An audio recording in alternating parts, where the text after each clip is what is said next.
வணக்கம் மக்களே, welcome to the ஃபென்சர் show. இன்னைக்கு நம்ம பார்க்க போகிறது பக்ஸக் அப்படின்ற ஹிந்தி மூவியோட ரிவ்யூ. இந்த படம் பார்த்தீங்கன்னா நெட்ஃப்ளிக்ஸ் ஓடிடி ஆப்பில் அவைலபிளாக இருக்கு, தமிழ் டப்பிங்லையுமே அவைலபிளாக இருக்கு. இந்த படத்தில் பூமி பெட்னாகர் தான் லீட் கேரக்டர் ப்ளே பண்ணியிருக்காங்க. இந்த படம் வைஷாலி பட்டேல் அப்படின்ற ஒரு ரிப்போர்ட்டரோட வாழ்க்கையை மையமாக வச்சு எடுக்கப்பட்ட ஒரு புனைவு கதை அப்படின்னே சொல்லலாம்.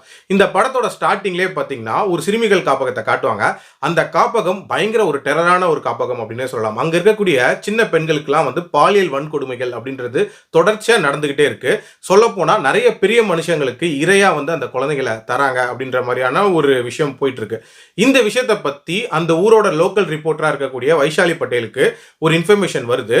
இதை எப்படியாவது வெளியே கொண்டு வரணும் அப்படின்ற மாதிரி தீவிரமா இறங்குறாங்க. அதுல என்னென்ன மாதிரியான சேலஞ்சஸை ஃபேஸ் பண்றாங்க, அதெல்லாம் மீறி இந்த உண்மையை வெளியே கொண்டு வந்தாங்களா இல்லையா அப்படின்றத அந்த படத்தோட கதை.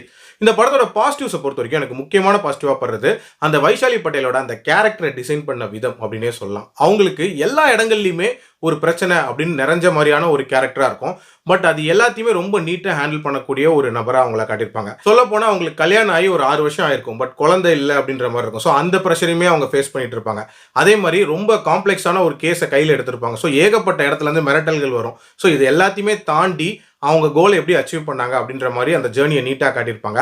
அதே மாதிரி இந்த படத்தில் நமக்கு என்ன அப்படின்ற மாதிரி நடக்கக்கூடிய தப்புகளை கேட்காம போகிறது எவ்வளோ தப்பு அப்படின்றதையுமே ரொம்ப நீட்டாக வாய்ஸ் அவுட் பண்ணியிருப்பாங்க அப்படின்னே சொல்லலாம்.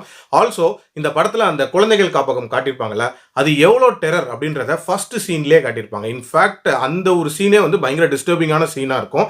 அதுக்கு அடுத்து அந்த குழந்தைகளுக்கு நிறைய கொடுமைகள் நடக்கிற மாதிரி காட்டியிருப்பாங்க. அதே மாதிரி மேக்கிங் வைஸ்மே பார்த்தீங்கன்னா விஷுவலி இந்த படம் ரொம்ப ரொம்ப நீட்டாக எடுக்கப்பட்ட ஒரு படமாக தான் இருந்துச்சு. ஆல்சோ டுவர்ட்ஸ் தி எண்ட் ஒரு மாதிரி இன்ஸ்பைரிங்காக ரொம்ப நீட்டான ஒரு கிளைமேக்ஸாக சொல்லி முடிச்சிருப்பாங்க அப்படின்னே சொல்லலாம். நெகட்டிவ்ஸை பொறுத்த வரைக்கும் எனக்கு இந்த படத்தோட முக்கியமான நெகட்டிவாக படுறது இந்த படத்தோட பேஸ் தாங்க. கண்டிப்பா இன்னும் கொஞ்சம் பேசப் பண்ணி நிறைய காட்சிகள் எடுத்திருக்கலாம். அதுலயும் குறிப்பா இவங்க ஃபேஸ் பண்ணக்கூடிய அந்த சேலஞ்சஸை காட்டினதா இருக்கட்டும், அதை மீறி எப்படி வெளியே கொண்டு வந்தாங்க அப்படின்றத சொன்னதா இருக்கட்டும், அது எல்லாமே கிரிப்பிங்கா சொல்லியிருந்தாங்கன்னா இந்த படம் வேற லெவலில் இருந்திருக்கும் அப்படின்னு சொல்லலாம். பட் ஸ்டில் என்னை பொறுத்த வரைக்கும் இது குட் வாட்ச் அப்படின்னு தான் சொல்லுவேன். மற்றபடி பெரிய லெவலில் நெகட்டிவ்ஸ் அப்படின்றலாம் இந்த படத்தில் சொல்றதுக்கு இல்லை. ஓவரால் என்னோட ரேட்டிங் இந்த படத்துக்கு 3.25 அவுட் ஆஃப் 5. கண்டிப்பா ட்ரை பண்ணி பாருங்க. அடல்ட் கண்டென்ட்டை பொறுத்த வரைக்கும் மைல்டா சில காட்சிகள் அப்படின்றது இருக்குதான் செய்யுது. ஸோ அதுக்கேற்ற மாதிரி பிளான் பண்ணிக்கோங்க. மீண்டும் அடுத்த விமர்சனத்தில் சந்திக்கிறேன். நன்றி, வணக்கம்.